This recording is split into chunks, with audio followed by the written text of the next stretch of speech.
नमस्कार, आपण पाहताय कोकणचं नंबर 1 महा चॅनल कोकण सात लाईव्ह बातमीपत्रात आपलं स्वागत. सुरुवात करूया हेडलाईन्सनं. सावंतवाडीत फायनान्स कंपनीचा प्रताप, कर्जदाराला मनस्ताप.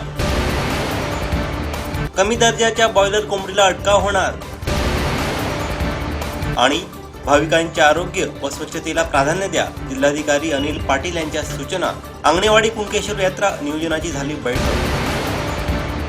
आता पाहूया सविस्तर बातम्या. प्रवीण मांजरेकर यांच्या जाण्यानं पत्रकारिता आणि जिल्ह्याच्या नाट्य क्षेत्राचं मोठं नुकसान झाल्याची भावना जिल्हा पत्रकार संघाच्या शोकसभेत सर्वांनीच व्यक्त केली. पाहूयात. त्यांना वाचवू पण शकलो नाही.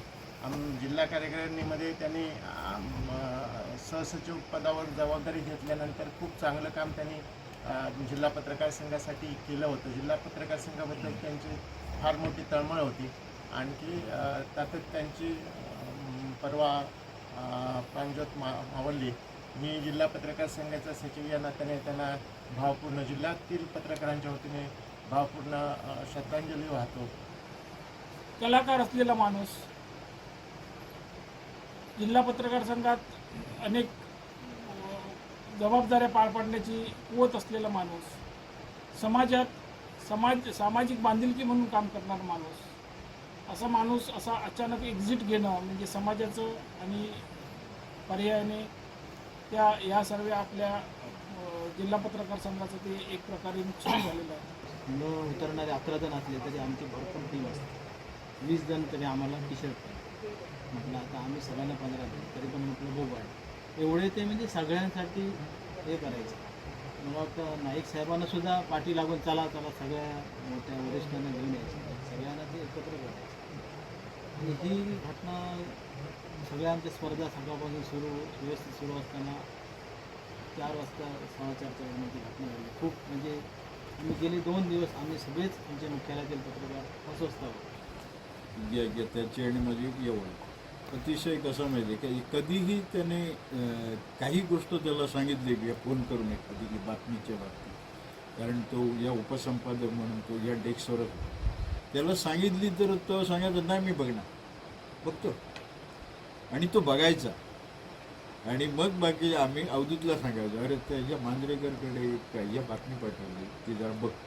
त्या अवधूत म्हणायचं काय हरकत नाही, या मांजरेकरकडे पाठवलं ना. मग मी पण हल्लीच एका नाटकामध्ये काम करतो.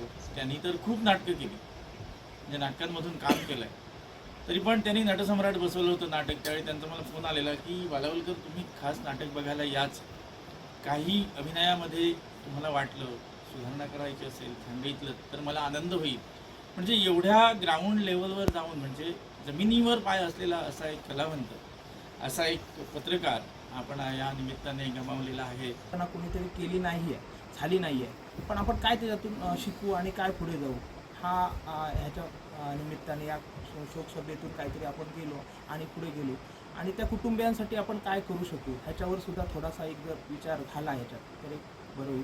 माझ्याकडून सर्व मालवणच्या पत्रकारांच्या वतीने आम्ही त्यांना भावपूर्ण श्रद्धांजली. या फॅमिलीचा काय हा प्रश्न मला नेहमी सतावतो की त्याची बायको असेल, मुली असतील, त्या लोकांचं काय आहे. म्हणजे घरी जगणार कोण थांबणार नाही आहे, पण त्या कुटुंबाला तो त्रास होईल, त्याला जी पोकळी जाणवेल ती भरून निघणार नाही. आणि मी काल प्रवीण गेल्यानंतर ज्या पोस्ट वाचल्या त्यातनं माझ्या एक गोष्ट लक्षात आली की प्रवीणला आपण समजत होतो तेवढा तो लहान नव्हता. म्हणजे रंगकर्मी खरोखरच त्याच्या नाटकातलं काम एवढं अप्रतिम होतं की मला सुद्धा वाटलं रे प्रवीण इतका मोठा होता, आपण पण त्याला ओळखू शकलो नाही. आणि अशा परिस्थितीत प्रवीण गेला.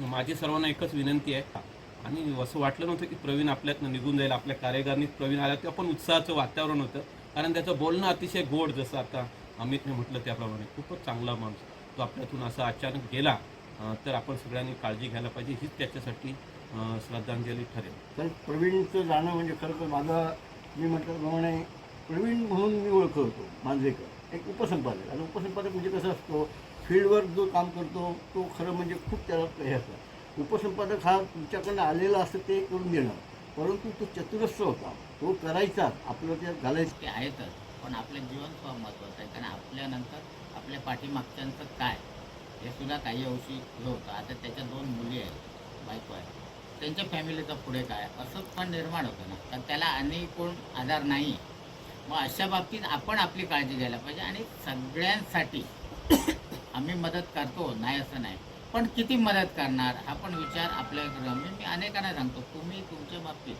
पत्रकारितेतून आहात, पण त्या पलीकडे जाऊन स्वतःच्या फॅमिलीच्या आणि ह्याची काळजी घ्या. आर्थिक सक्षमता असल्याशिवाय कुठलीही गोष्ट होत नाही आणि प्रवीणच्या पाठीशी आम्ही सगळे आहोत आणि भविष्यात त्याला जेवढी मदत करता येईल तेवढी आपण करणार आहोत.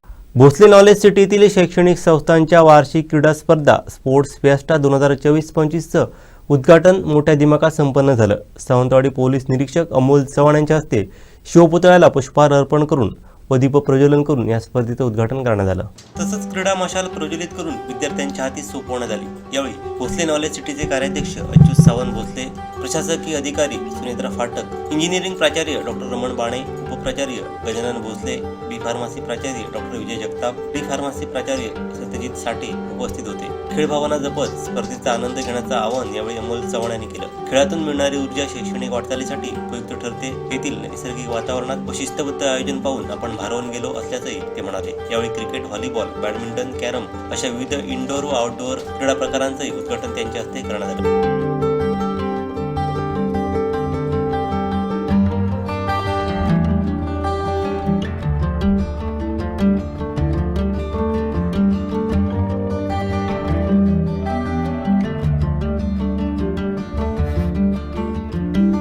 ही भव्य क्रीडा स्पर्धा 5 फेब्रुवारीपर्यंत चालणार असून यामध्ये Yashwantrao Bhosale institute of technology, Yashwantrao Bhosale college of pharmacy व Yashwantrao Bhosale college of D फार्मसीचे विद्यार्थी सहभागी झाले. उद्घाटन कार्यक्रमाचं सूत्रसंचालन अमर प्रभू यांनी केलं. सुप्रिया राऊळ यांनी विद्यार्थ्यांना खेळभावनेची शपथ दिली.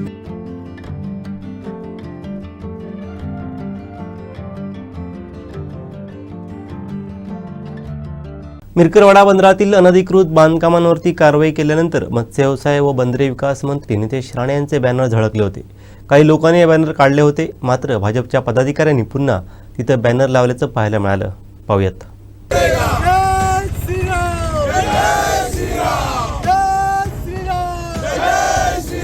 छत्रपती संभाजी महाराज की जय भवानी,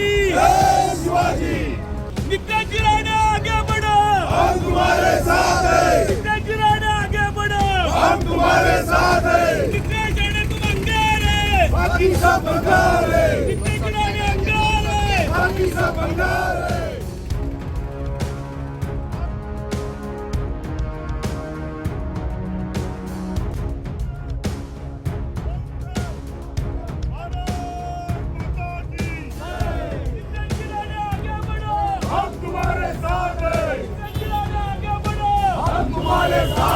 छत्रपति संभाजी महाराज की जय. छत्रपति संभाजी महाराज की जय.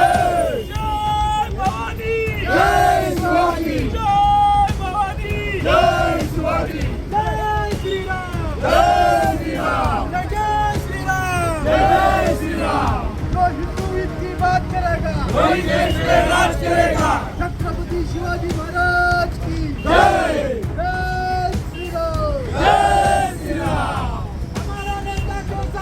नितेश राणे जैसा कैसा हो, नितेश राणे जैसा. आगे बढ़ो, हम तुम्हारे साथ हैं. नितेश साहब तुम आगे बढ़ो, हम तुम्हारे साथ हैं.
छत्रपती शिवाजी महाराज की जय. धर्मवीर छत्रपती संभाजी महाराज की जय. वंदे मातरम. वंदे मातरम. भारत माता की जय. जो हिंदू की बात करेगा वही देश में राज करेगा. भारत माता की जय. वंदे मातरम. वंदे मातरम. छत्रपती संभाजी महाराज की जय. छत्रपती संभाजी महाराज की जय. जय भवानी. जय शिवाजी. जय भवानी. जय शिवाजी. हमारा नेता कैसा हो. नितेश राणे कैसा हो. हमारा नेता कैसा हो. नितेश राणे कैसा हो. जो हिंदू हित की बात करेगा वही देश में राज करेगा. हो दादा सगळ्यांनी इकडे बघा. सगळ्यांनी इकडे बघा. नितेश राणे अंगार है. बाकी सब भंगार है. नितेश राणे अंगार है. बाकी सब भंगार है. जो हिंदू हित की बात करेगा वही देश में राज करेगा. हिंदू हित. लाखो भाविकांचं श्रद्धास्थान असलेल्या आंगणेवाडी आणि कुणकेश्वर यात्रेला अनेक ठिकाणाहून भाविक येतात. येणाऱ्या भाविकांच्या आरोग्य स्वच्छतेला प्राधान्य देऊन आवश्यक सोयी सुविधा उपलब्ध करून द्याव्यात, तसंच सर्व विभागांनी सोपवलेली कामांची जबाबदारी चोखपणे पार पाडावी अशा सूचना जिल्हाधिकारी अनिल पाटील यांनी दिल्यात. जिल्हाधिकारी अनिल पाटील यांच्या अध्यक्षतेखाली जिल्हाधिकारी कार्यालयात मालवण तालुक्यातील आंगणेवाडी येथील श्री भराडीदेवी वार्षिक जत्रोत्सव आणि देवगड तालुक्यातील कुणकेश्वर श्रीदेव स्वयंभू देवाचा वार्षिक जत्रोत्सव नियोजनाचा आढावा घेण्यात आला. त्यावेळी ते बोलत होते. यावेळी मुख्य कार्यकारी अधिकारी मकरंद देशमुख, जिल्हा पोलीस अधीक्षक सौरभ कुमार अग्रवाल, कणकवली उपविभागीय अधिकारी जगदीश कातकर, कुडाळ उपविभागीय अधिकारी श्रीमती ऐश्वर्या काळुशे, मालवण तहसीलदार वर्षा झालटे, देवगड तहसीलदार ठाकूर, आंगणेवाडी आणि कुणकेश्वर विश्वस्त तसंच संबंधित विभागाचे अधिकारी उपस्थित होते. कृपा हेअर टॉनिक आयुर्वेदिक औषधी वनस्पतींचे परिपूर्ण मिश्रण 100% आयुर्वेदिक.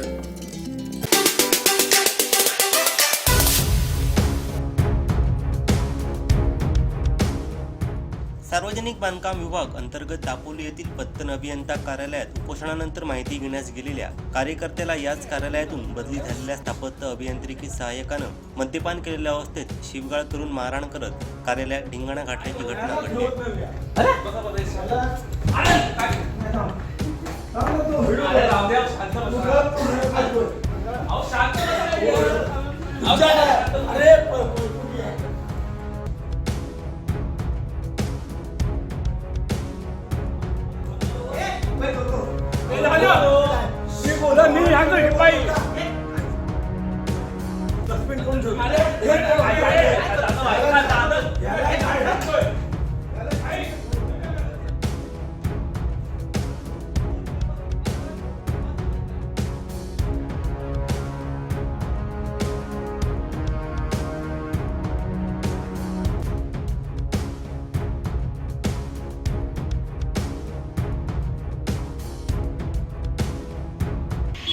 मी मयूर मधुकर मोहिते 26 तारखेला उपोषणाला बसलेलो. 27 तारखेला माझं उपोषण तुटलं. कारवाई केली त्याच्यामुळं, बदलीची कारवाई केली त्याच्यामुळं. मी ऑफिसला कागदपत्रांसाठी पडताळणीसाठी गेलेलो असता पतन विभागामध्ये तिथं राकेश जाधव आला आणि त्यांनी मला अक्षरशः शिवीगाळ करून मारहाण केली आणि जीवे मारण्याची धमकी दिली. तर मी तात्काळ पोलीस स्टेशनला येऊन इथे तक्रार दिली आहे. दारूच्या नशेमध्ये त्याने मला मारहाण केली. राकेश जाधव कोण आहेत, काय विषय होता उपोषणाचा? पतन अभियंता आहेत तिथले, त्यांच्या विरुद्ध त्यांनी भ्रष्टाचार केला म्हणून मी 26 तारखेला उपोषणाला बसलेलो. हा लढा गेली 4 वर्ष असाच चालू आहे. कुठच्या ऑफिसमध्ये मारहाण झाली? पतन विभाग दापोली. त्याला साक्षीदार म्हणून तिथले जेई सुद्धा आहेत. तसा व्हिडिओ सुद्धा आहे जो मी काढलेला आहे की जो शिवीगाळ करतो आहे, लात मारण्याचा प्रयत्न करतो आहे. व्हिडिओ काढतानाचा तो त्याच्यात प्रसिद्ध झाला आहे.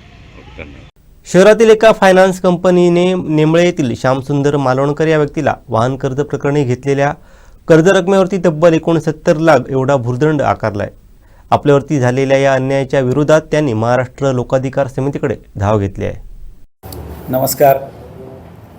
सावंतवाडी श्रीराम फायनान्सची जी शाखा आहे त्या ठिकाणी कर्ज घेतलेले श्यामसुंदर मालवणकर यांच्यावरती श्रीराम फायनान्सकडून जो अन्याय चालला आहे आणि कायद्याचा दुरुपयोग करून बेकायदेशीर वसुली कारवाई जी राबवलेली आहे त्याची तक्रार संघटना म्हणून संघटनेकडे आल्यामुळे मी जिल्हाध्यक्ष दीपक कुडाळकर, अविनाशजी पराडकर, राजेश माने, नाईक सर्वच आणि स्वतः पीडित कर्जदार आज इथे आम्ही आलेलो आहोत. आज आपल्यासमोर सर्वच लोकांना एक आवाहन करतो की श्रीरामकडनं हा मालवणकरांच्या बाबतीत झालेला जो अन्याय आणि त्यांच्या बाबतीत चालवलेली जी बेकायदेशीर वसुली आहे त्याला न्यायालयीन दाद तर मागतोच आहोत, पण हा मुद्दा आणि हा चाललेला अन्याय एवढा विचित्र प्रकारे चाललेला आहे हा जनतेसमोर, समाजासमोर आणि प्रशासनासमोर आणण्यासाठी आम्ही येणाऱ्या 11 फेब्रुवारीला सकाळी 10:30 वाजता श्रीराम फायनान्सचं जे सावंतवाडीतलं कार्यालय आहे त्या कार्यालयाच्या बाहेर आम्ही धरणे, निदर्शने, आंदोलन करणार आहोत आणि त्याच्या नियोजनाची आज आमची बैठक आहे. शिवाय त्या संदर्भातली आजची ही आतली पत्रकार परिषद संपली की आम्ही पोलीस आणि श्रीरामला फायनान्सला सुद्धा जाऊन भेटणार आहोत की त्यांच्याकडनं चाललेला हा गैरप्रकार हा जनतेपर्यंत आणणं अपेक्षित आहे. आणि मी आपल्या माध्यमातून आवाहन करतो की असे गैरप्रकार जे अन्य कोणाच्या बरोबर होत असतील तर ते सहन न करता निर्भीडपणे तक्रार करणं आवश्यक आहे. मग ते फायनान्स कंपनीचे असू देत, बँकांकडचे असू देत, खाजगी सावकारीचे असू देत किंवा छोटे स्मॉल फायनान्स, ग्रामीण कुटासारखे जे काही आता दारोदारी अवेळी जाऊन लोकांच्या दारात बसणे, आया बहिणींना विचित्र चुकीचं बोलणे, या बाबतीतले जे काही प्रकार चाललेले आहेत, एक निर्भीड वातावरण असणं गरजेचं आहे आणि त्या वातावरणामध्ये अशा तक्रारी येणं गरजेचं आहे. त्या तक्रारी जास्तीत जास्त आल्या पाहिजेत, जास्तीत जास्त प्रशासनाला कळलं पाहिजे की हे अन्याय चुकीच्या पद्धतीने लोकांच्या दारात जाऊन कर्ज वसुली चालली आहे, कायद्याचा दुरुपयोग चालला आहे.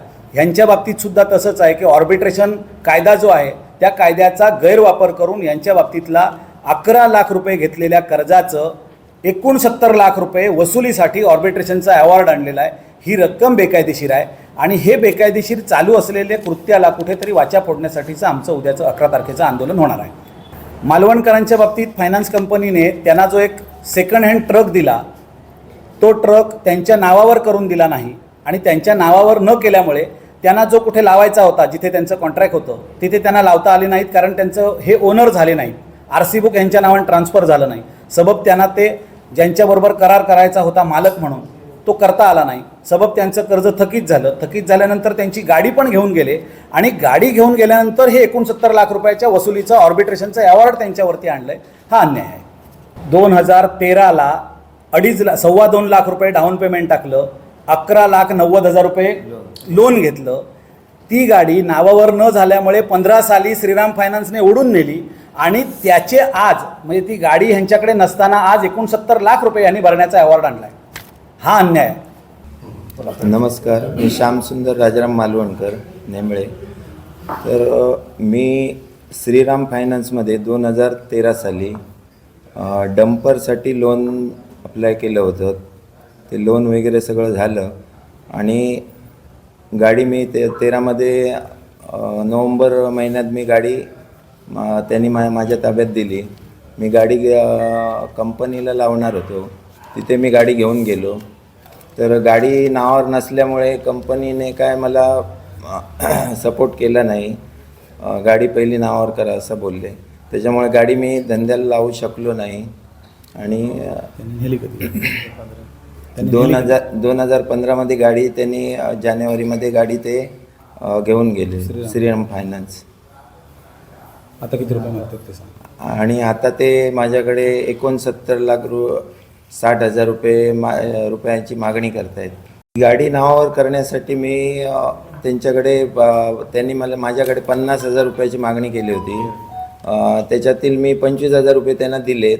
तरी पण ते काय नावावर करायची प्रोसेस त्यांनी काय केली नाही. आणि अनंत केरकर म्हणून ते तिथे ऑफिसमध्ये होते.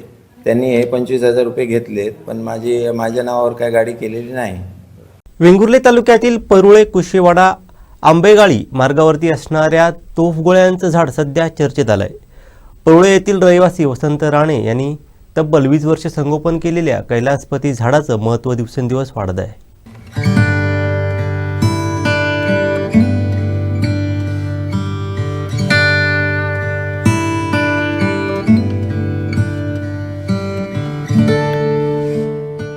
कुशेवाडा आंबेगाळी येथील वसंत राणे यांना फळे फुले बागायतींची प्रचंड आवड आहे. मूळ अमेरिकेतील असलेल्या या कैलासपती प्रजातीचं रोप 26 वर्षांपूर्वी ठाणे जिल्ह्यातील कल्याण येथील नर्सरीतून राणे यांनी आणलं.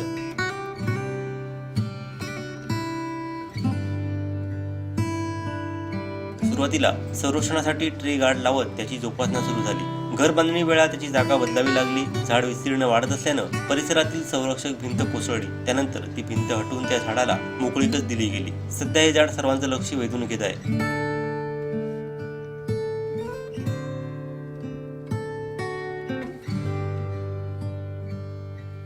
कैलासपतीच्या फुलांचा हंगाम मे ते जुलैपर्यंत असतो. या वृक्षाला इंग्रजी भाषेत कॅननबॉल ट्री असेही म्हणतात. फुलांचा सुगंध अत्यंत आनंददायी मानला जातो. हायपरटेन्शन, ट्यूमर याशिवाय विविध आजारांवर याचा उपयोग होत असल्याची माहिती वसंत राणे यांनी दिली.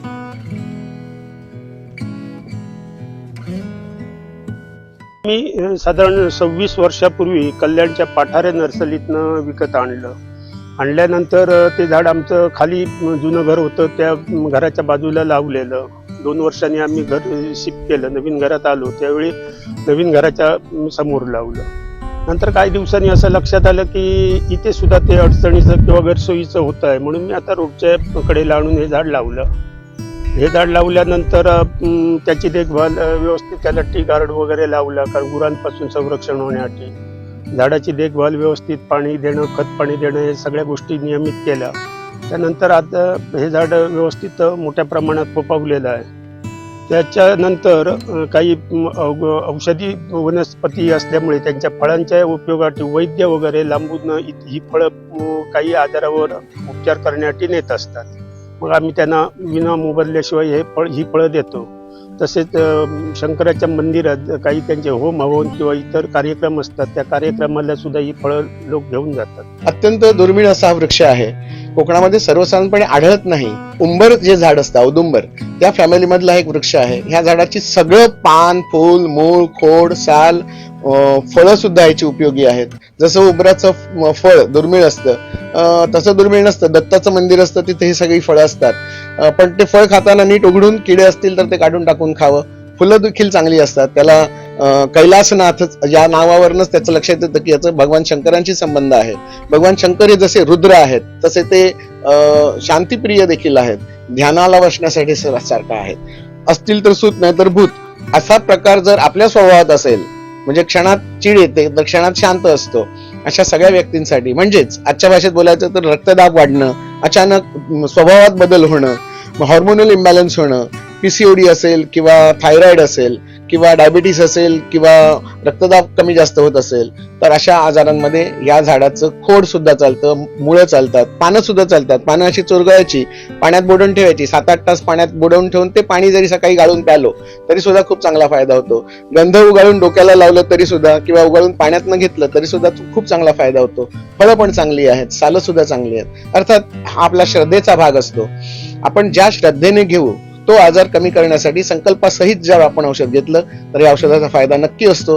प्रत्येकाची प्रकृती वेगवेगळी असते, त्यामुळे गुण दिसायला थोडा कमी वेळ जास्ती लागू शकतो, परंतु निश्चितपणे श्रद्धेने औषध घेतलं, कोणतंही औषध घेतलं तरी आपल्याला त्याचा गुण येतो. भगवान शंकर सगळ्यांना 100 वर्षाचं निरोगी आयुष्य प्रदान करत, अशी भगवंताकडे प्रार्थना.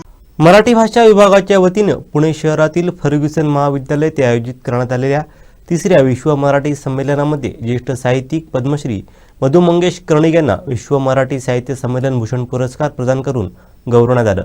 मुख्यमंत्री देवेंद्र फडणवीस, उपमुख्यमंत्री एकनाथ शिंदे, अजित पवार, उपसभापती डॉक्टर नीलम गोरे यांच्या हस्ते हा पुरस्कार प्रदान करण्यात आला. या निमित्तानं जगभरातून आलेल्या मराठी भाषिकांसमोर मान्यवरांनी मनोगत व्यक्त केली. अभिजात भाषा पाठपुरावा समितीचे सदस्य ज्ञानेश्वर मुळे, महाराष्ट्र राज्य साहित्य संस्कृती मंडळाचे अध्यक्ष डॉक्टर सदानंद मोरे, लक्ष्मीकांत देशमुख, संजय नाहर आणि रवींद्र शोभणे यांचा विशेष सन्मान यावेळी करण्यात आला. तसंच ज्येष्ठ साहित्यिक मधु मंगेश कर्णिक यांना विश्व मराठी साहित्य संमेलन भूषण पुरस्कार प्रदान करून गौरवण्यात आलं. कौशल्य विकास विभागाचे सिद्ध या डिजिटल ॲपचे उद्घाटन देखील यावेळी करण्यात आलं. मराठी भाषेला अभिजात भाषेचा दर्जा मिळाल्यानंतर होणार आहे पहिलंच विश्व मराठी संमेलन आहे. मराठी भाषेला हा दर्जा दिल्याबद्दल देशाचे पंतप्रधान नरेंद्र मोदी यांचे आभार मानण्यात आले.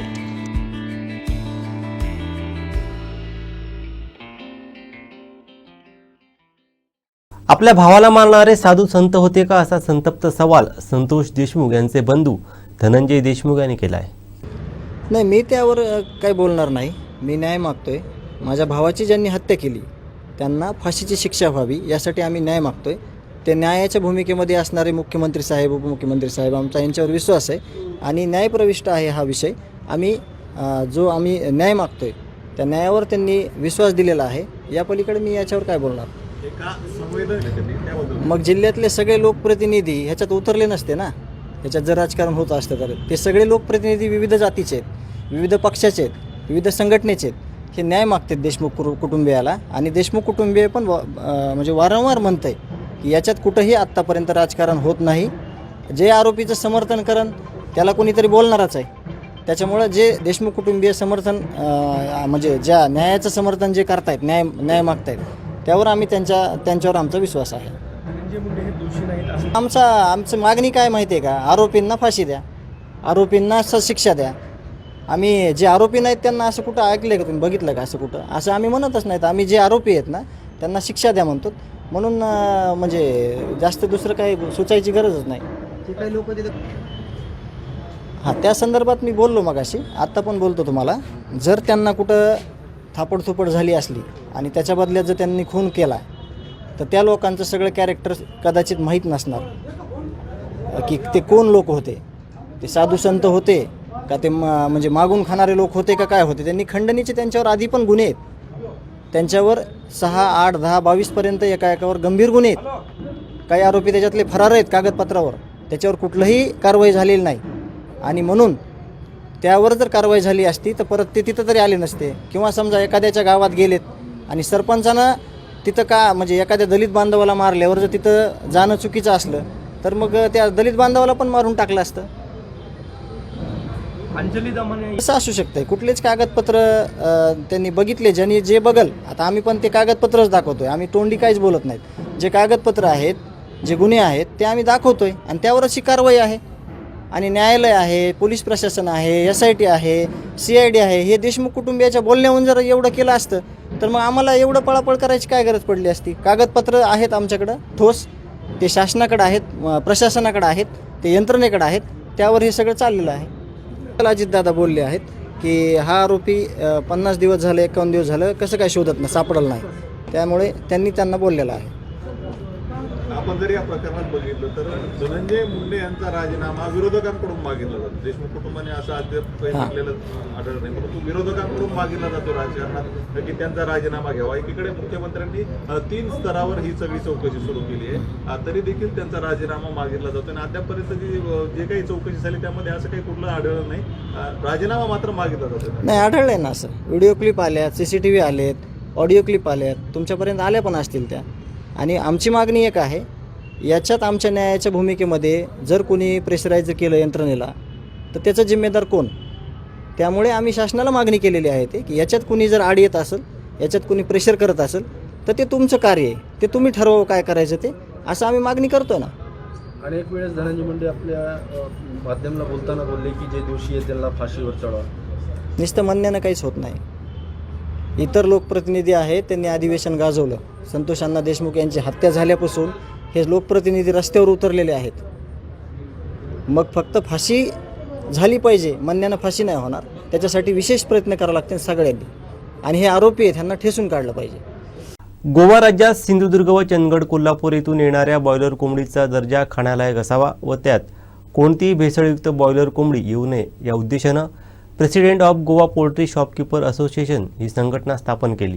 याला सिंधुदुर्ग व चंदगड, कोल्हापूर येथील शेतकरी व विक्रेत्यांनी पाठिंबा दर्शवत गोवा येथील बॉयलर पोल्ट्री फार्म असोसिएशनच्या पाठीशी असल्याचं त्यांनी जाहीर केलं आहे. हांव रिप्रेझेंट करता all Goa poultry shopkeepers association.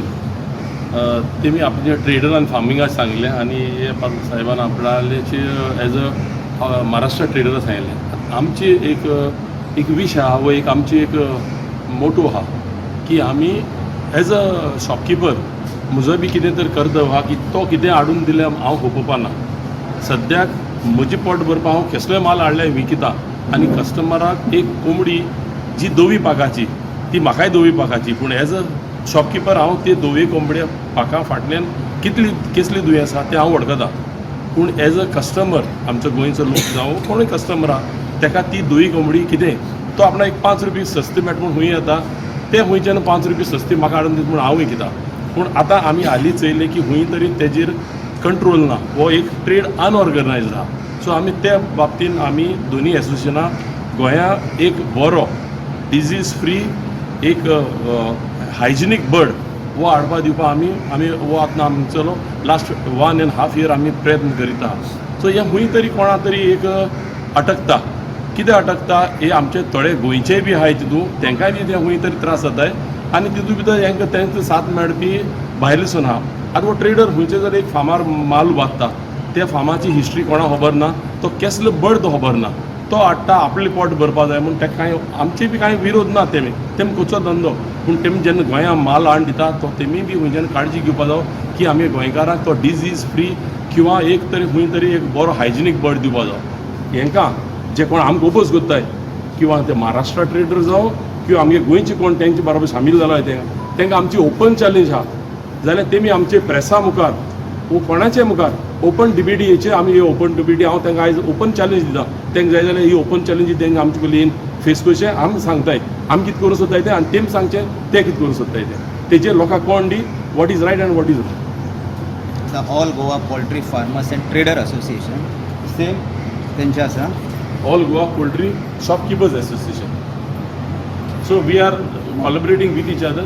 आमी तांकां सपोर्ट दिताय ते आमकां सपोर्ट दिताय सो दॅट आमी लोकांक बरें हें दिवपा आमी लोकांक हायजीन शिकोवन आनी हूंय आमचो हे असो हेतू ना की आमी पयशे सुबेज काडून लोकांक कातरपाचें वो लोकांक हें करपा आमगे हें ना. आमी फकत खंय तरी एक लोकांक एक सेफ चिकन दिसून आमगेलो हो एक प्रयत्न आहा. हांव all Goa poultry farmers and trader association president Jaikrishna Naik परत एकदां तुमच्या मुखार आयले आमी. जो हो गेले 1 म्हयनो जालो पोल्ट्री रिलेटेड जो इशू चलतालो, जो चंदगड आनी गोवा हेजे भितर जो इशू चलतालो आनी लास्ट टायम तुमकां खबर आशिल्लें ऑल ऑफ सडन एक संडेक तेडी चंदगडवाल्यांनी स्ट्रायक केलो आनी गोंयांत बर्ड्स हाडपाचें बंद केलें. तुमी आयकलांय आसतलें फाटल्या तेंपा आमचे 1 वर्स पयलीं लोकांनी भाजी पालो रोवपाची सुरू केली, पूण ती भाजी जेन्ना रेडी जाता पूण ताका जो रेट कॉस्ट ऑफ प्रोडक्शन काडून जो रेट मेळपाचो तो तांकां मेळना. तेजे खातीर रिजन कितें आसा, जे सगळे भायल्यान जे येता तेजे कंट्रोल ना. दोडामार्गाची बाउंड्री गोवा आनी दोडामार्ग बाउंड्रीचेर आमी ही मिटींग आयज अरेंज केल्या आनी हे मिटिंगेचो जो पळय डिमांड आशिल्लो तो चंदगडवाल्यांनी चंदगडचे तेंचे पोल्ट्रीचे अध्यक्ष आसा तुकाराम धुरी हेवूय हांगा आयिल्ले आसा आनी तेंचो डिमांड आशिल्लो. तेणी गोंयांत येवन आमच्या सरकारा कडेन अपील केल्लें, डिमांड केल्लो की आमची आनी तुमी सरकारान मध्यस्थी घेवन हेजी एक तोडगो काडचो. ते प्रमाणे लास्ट 15 दीस पयलीं एक मिटींग जाल्ली, परत आयज दवरलेली आनी आज ते आयिल्ले आसा. सो तेजे बद्दल आमी आतां मिटींग जाली आनी आमचे सगळे डिमांड आशिल्ले एक खंय तरी कॉम्प्रमायज जाल्या आनी बरे भाशेन तेजी आतां फुडें करुया तांकां आमी सांगलां. मी तुकाराम धुरी चंदगड मधून आम्ही ट्रेडिंग वाहतूक म्हणजे बॉयलर वाहतूक करत असून मध्ये आता एक 6 महिन्यापूर्वी गोव्यामध्ये असोसिएशन झालं आणि त्यांनी आम्हाला अट ठेवली होती की बारकोड तुम्ही काढून घ्या. त्या संदर्भात मग दोन्हीकडे संघटना झाल्या तर संघटनेतनं थोडंसं कॉम्प्रोमाइज होत नव्हतं, त्याच्यामुळे थोडे मध्ये इश्यू झाले. पण त्या इश्यूमधून आम्हीच बोललो होतो की शासनानं ह्याच्यामध्ये काहीतरी तोडगा काढून निर्णय द्यावा आम्हाला. 17 तारीखला मीटिंग झाली होती, त्यावेळेला CM साहेबांचे जे आमचे भालचंद्र सावंतसाहेब होते त्यांनी मध्यस्थी केली आणि दोन्हीकडचे काय इश्यू असतील तर ते सॉल्व करू आपण आणि एका मिटिंगमध्ये होणार नाही, अजून एक मिटिंग घ्यावी लागेल म्हणून आम्हाला 29 तारीख दिली होती. पण 29 तारीखला मिटिंग झाली नाही, आज 31 तारीखला मिटिंग होती. आता मिटिंगला मी आलो, पण बाकीचे इतर थोडेसे गैरसमज प्रत्येकाच्या मनात आहेत. मी प्रत्येकाला कॉन्टॅक्ट करून सांगण्याचा प्रयत्न केला, पण बाकीचे काय आले नाही. जेव्हा आम्ही 40 दिवस पोल्ट्री फार्ममध्ये काम करणार आणि आम्हाला प्रोडक्शन कॉस्ट जेव्हा 90 रुपये असेल आणि तीच समजा आम्हाला ट्रेडर्सने 70 रुपये दिली तर या फार्मरने करायचं काय, हा आमच्यासमोर मोठा प्रश्न असतो. हा प्रश्न मार्गी लावण्यासाठी सगळ्यात महत्त्वाचं म्हणजे बाकी सगळ्या गोष्टींचे आपण रेट फिक्स करतो, परंतु हा ब्रॉयलर जो विषय आहे, ह्या ब्रॉयलर विषयाचा रेट कधीही फिक्स होत नाही. बघा, हा रेट नेहमी कायम डाऊन असतो. ट्रेडर्स असतील किंवा इतर जे घटक आहे या क्षेत्रामधला तो आज कुठेच्या कुठे गेलेला आहे, परंतु पोल्ट्री फार्मर जो आहे हा पोल्ट्री फार्मर साहेब जिथं आहे तिथंच आहे. त्याच्या शेळी ज्या आहेत त्या आज पूर्णपणे मोडकळीस आलेल्या आहेत. का? कारण हा जो मार्केट रेट इश्यू आहे, हा मार्केट रेट इश्यू सगळ्यात महत्त्वाचा या ठिकाणी कारण ठरतो आहे. जेव्हा आपण 100 रुपये प्रोडक्शन कॉस्ट काढतोय त्या मालाचं, तेव्हा आपल्याला मिळतं 70 रुपये. मग 30 रुपये मायनस करून शिवाय परत ट्रेडर्स आहेत मायनस करून उचलणारे, मग याच्यात फार्मरला काही मिळत नाही. म्हणून आज या असोसिएशनने जी पावलं उचललेली आहेत त्याला आमच्या सिंधुदुर्ग जिल्हा पोल्ट्री फार्मर संघटनेचा माझा पूर्णपणे त्यांना पाठिंबा आहे. आम्ही सगळी जिल्ह्यातील पोल्ट्री फार्मर यांच्या बाजूने आहोत. जो काही चांगला निर्णय घेत आहेत हा फार्मरांच्या हिताचा आहे, हे सर्व फार्मरांना आज या ठिकाणी कळलेलं आहे. म्हणून मी त्यांना त्यांच्या भावी आयुष्यासाठी शुभेच्छा देतो. त्यांनी आपलं हे काम जे आहे हे निर्विवादपणे कोणाचंही या ठिकाणी बंधन न जुगारता या ठिकाणी त्यांनी चालू ठेवावं अशी त्यांना भविष्यासाठी मी शुभेच्छा देतो आणि थांबतो. धन्यवाद. थँक्यू. शेवटी ठळक घडामोडी पुन्हा एकदा. सावंतवाडीत फायनान्स कंपनीचा प्रताप, कर्जदाराला मनस्ताप. कमी दर्जाच्या बॉयलर कोंबडीला अटकाव होणार. आणि भाविकांचे आरोग्य व स्वच्छतेला प्राधान्य द्या, जिल्हाधिकारी अनिल पाटील यांच्या सूचना. अंगणेवाडी कुणकेश्वर यात्रा नियोजनाची झाली बैठक. बातमीपत्रात वेळ झाली ते थांबण्याची. पाहत राहा बदलत्या कोकणचा बुलंद आवाज. कोकणचा नंबर 1 महाचॅनल कोकण 7 लाईव्ह. धन्यवाद.